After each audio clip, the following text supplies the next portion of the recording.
Hello, Bashar. And you good day. When you make agreements with other civilizations in the Alliance to perform services for each other, Yes. what are some of the most unique services that you've had to perform for each other?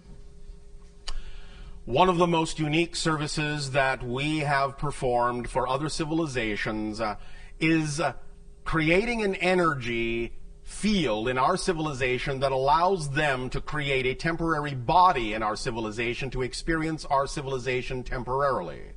Thus, then, when they are done with that experience, they simply pop out, retract their consciousness, and the body dissipates back into energy. Thus, then, they do not have to have what you call a full incarnation. They can have a true physical temporary surrogate experience in one of our forms to experience the sensations of our reality without that full incarnational cycle. And what do they do for you? They allow us to perceive emanations that come from their combining of energies that would be akin to what you would call energy music, but it is in that sense silent. But the emanations have color, have frequencies, have patterns that are extremely unique in all the civilizations that we have found, and that we find that these patterns are revealing to us of different aspects of our connection to creation. So it is like they have created a consciousness mirror that when you look into it reveals aspects of yourself that you may have otherwise been unaware of. Oh, that's deep. Also, when you help bring other civilizations into the Alliance besides us, what are some of the contact methods that you use with them? Because I imagine that their situation is probably very different than ours. Oh, yes, of course. There are many different contact methods per se. One had to do with the idea of allowing them to appreciate that we understood their musical language. And in that sense, by replicating their musical language, they were willing to communicate. Do you understand? Yes. That was their sole criteria for allowing connection to other civilizations.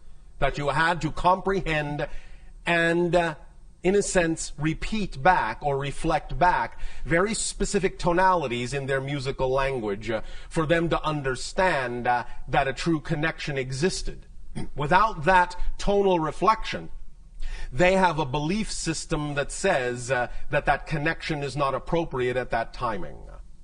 Kind of like with us, we have to see you first before we believe that you're there. Well, not exactly in that expression. More the idea that we have to understand and experience that there is a piece of us in you before we will know that you know we are all connected. So if you are operating on that level, you will be able to show us that you're operating on that level by reflecting back to us the piece of us that exists within you. And when we see that reflection, we will know that you know we are all connected, and we will feel, in a sense, appropriate in strengthening the connection from that point forward. But without that reflection, they do not allow themselves to form a solid connection to that civilization. Okay, and for those civilizations that you've already brought over, yes. what was their initial reaction to the first physical contact with you? Well, certainly they don't have all the same reaction. You understand? Right. It depends not only on a civilization by civilization basis, it often sometimes depends on the individuals that are first contacted and how they relate to their civilization. But generally speaking, open contact does not really occur until there is at least some measure of coherency and cohesiveness in that civilization. Thus, then, even though there are a variety of ways that individual civilizations may respond to first contact, we only make that contact when we now know that the response will generally be positive and beneficial for the entire civilization. Nevertheless, one example of open contact was all individuals in that civilization all at once lying down on the ground facing skyward.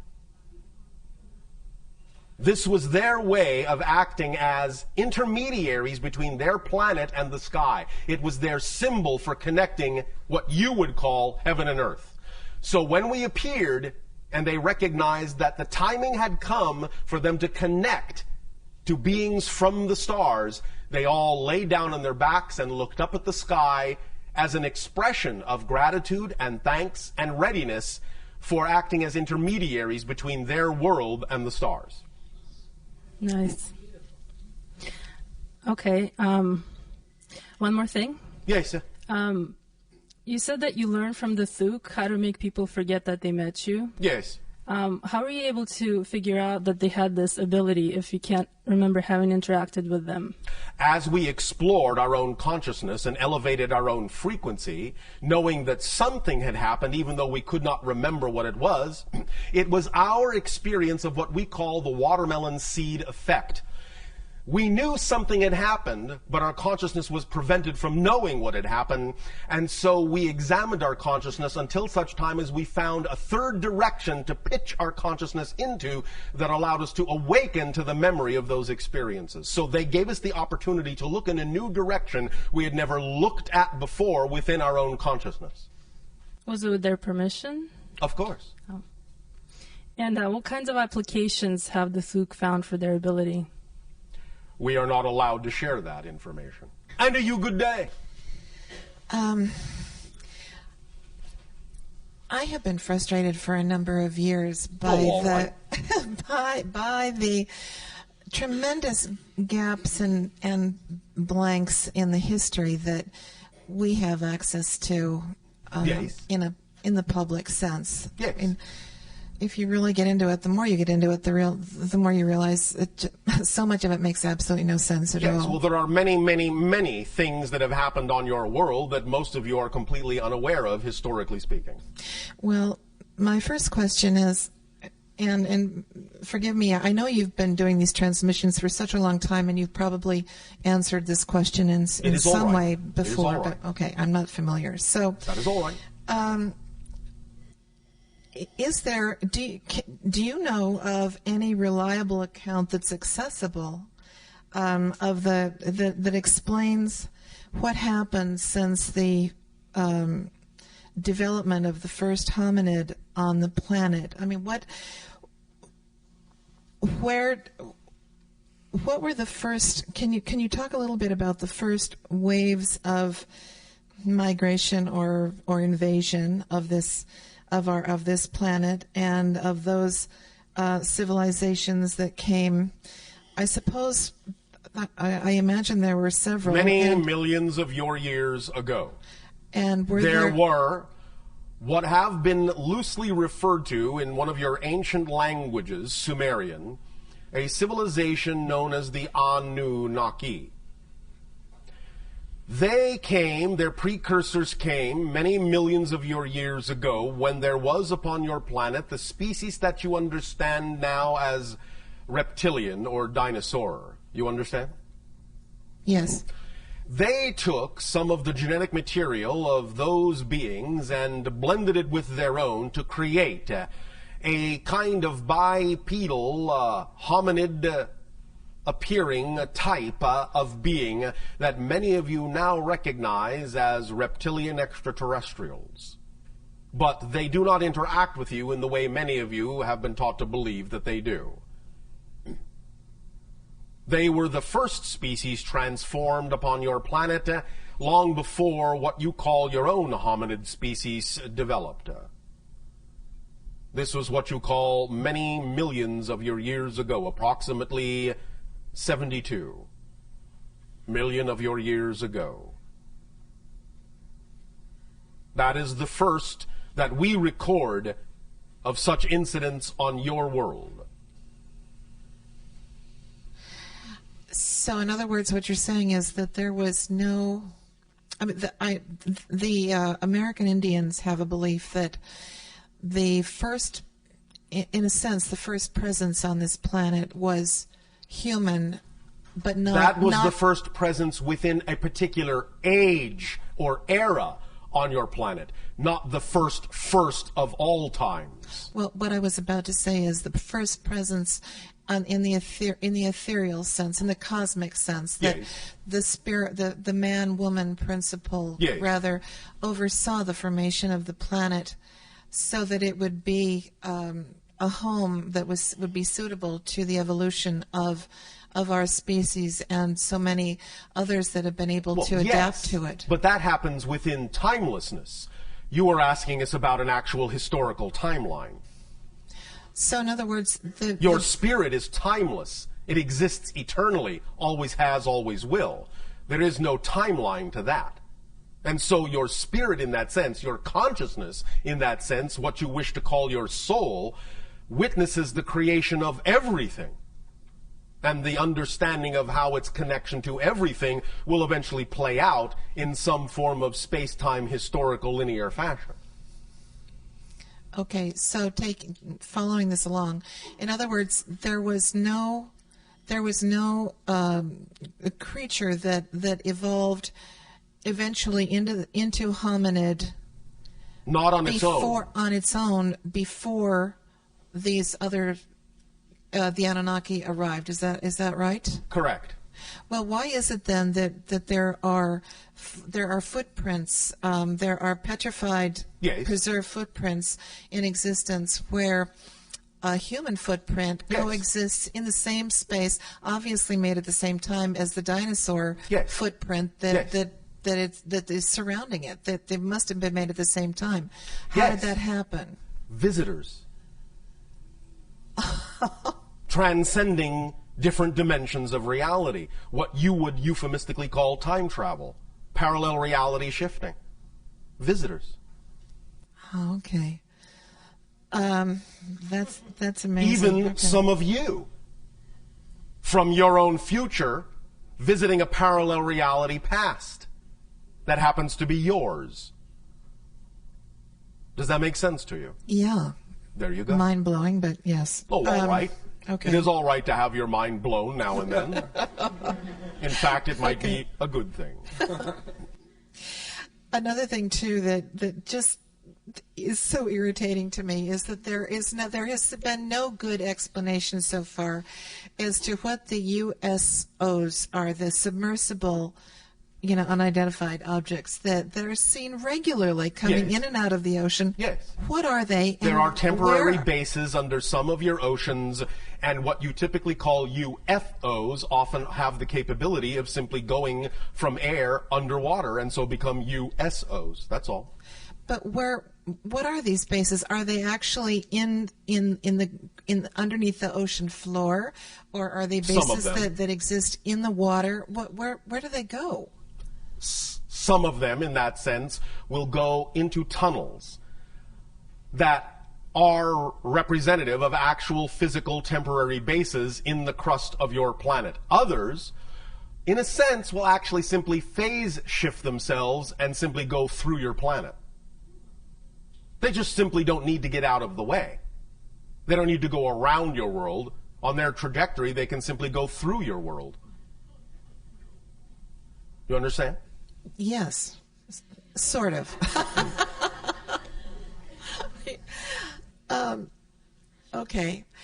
And I guess the other question I had was in the last few years, I've gone to a few outdoor concerts at the Greek Theater, the Hollywood Bowl, and I believe that I have been aware of the presence of, and this is pretty much the only time I've felt this, but I think I've been aware of the presence of ships in another dimension above the amphitheaters. Sometimes that is the case. As we said, there are observations being made, and there are, in that sense, observations being allowed from time to time to test the observation capabilities of your people.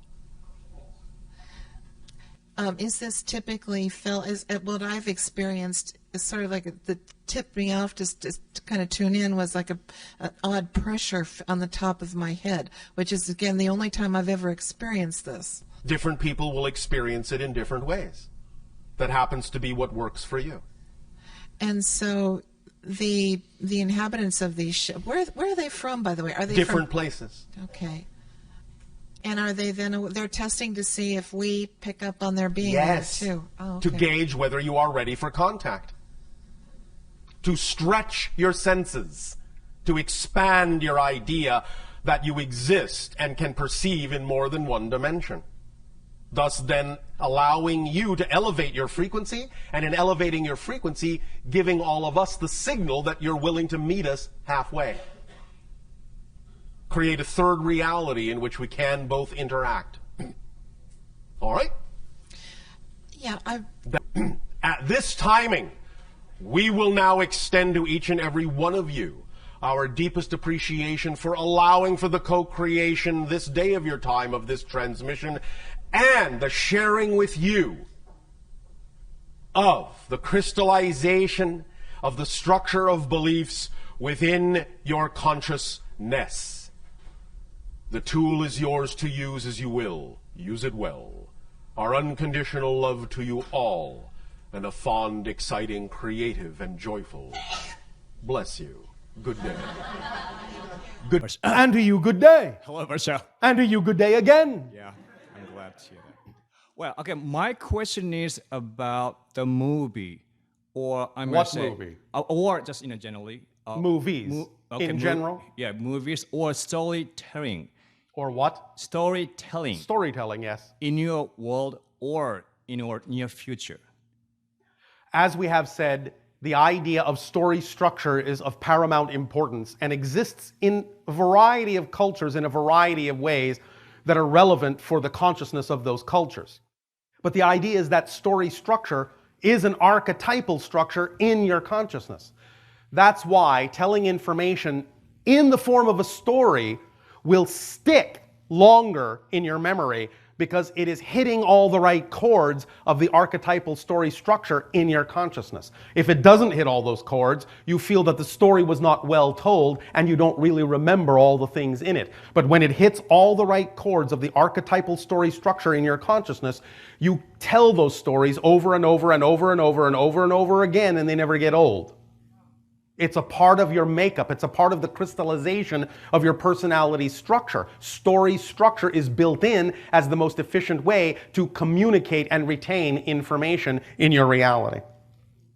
So, and then actually the reason I gave you this is that I'm kind of tired of watching the story or drama in, say, a dualism or, like in 3D. Or then tell your own stories. Then that's why I'm asking, what is that in your world, or I don't know, maybe near future? We understand the idea of duality, but we do not experience the negative side. But we understand that in your reality, there is this concept of the challenge presented that needs to be overcome. Here's the idea, though. You don't have to look at this in a negative way. There is a story that exists in your culture called the story of the premature butterfly. Do you know this? I'm not sure. All right, well, I will tell it to you briefly. The idea is that you know that caterpillars form cocoons and turn into butterflies, yes? Yes. And that there is a timing to this. One day, one of your people was strolling along and saw that there was a butterfly, as you say, struggling to get out of its cocoon. Mm-hmm. This person said, well, I will help you so you don't have to struggle, so you don't have to be so challenged by this. And the person opened the cocoon and let the butterfly out. Well, the butterfly just sat there, didn't fly. Its wings were atrophied. They were not well formed. Because you see, what the person didn't realize is that if the butterfly does not struggle against the cocoon, the pressure of the cocoon does not push fluid into the wings and cause them to mature. So even though you may think you're helping sometimes by removing the idea of that struggle, you're actually causing more struggle and more damage. So be aware that there is a positive way to understand what you may call the polarity, and learn how to use it in a balanced way and learn what it is for, so that you can have the idea of a positive outcome even when you are incorporating the idea of the negative polarity into the story. And to you, good day. And to you, good day.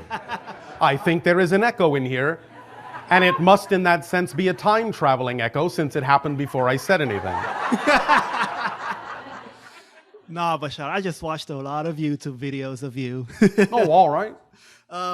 My first question is, have I been visited by our idea of aliens? Yes. Many, many, many of you have actually already had contact, but you don't remember it. There's a reason for this. The rate at which, in your own way, by whatever method, you remember that you've already had contact is a barometer for us to know when you are ready for more contact. So you forget on purpose, or are made to forget on purpose, so that we will see how you remember and when you remember that contact for many of you has already occurred, and thus that tells us when you're ready for more. Okay, now my second question is, can you please tell us about the effects of pure white monatomic gold on our brains? It depends upon the individual, because as we have said, everything is a permission slip. There will be those who are aligned with this as an accelerator, as an ascension vibration. There will be those on which it will have almost no effect whatsoever. In general, the idea of the particular element you call gold is representative of eternity, longevity, as you understand it, because it is unchanging in that way, untarnishing in that way. It never alters. The gold that you have now is the gold that has existed on your planet since it was formed on your planet. Thus, then it never breaks down into anything else. So the symbol is the idea of the now moment, eternity, infinity in the now moment. So people who can align with that idea can use gold or monatomic gold in that way to accelerate their vibration, to align with it. But again, it's just a permission slip like any other permission slip. It will work and align for some people. For others, it will simply have no effect because that is not relevant to what they are exploring. All right, now my other question Yes. is, how can we prepare for contact? I just told you, but I'll tell you again. Thank you.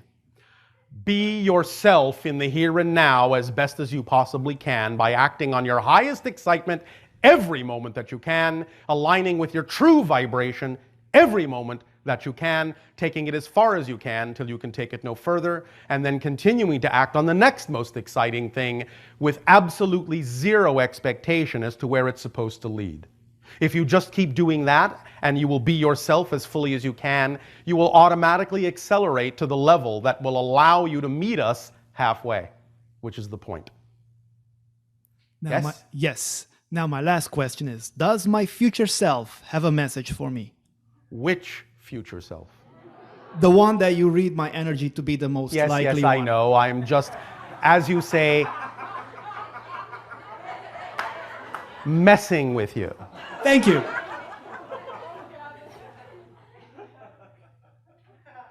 Yes, the message is, be the future self, and you will have the life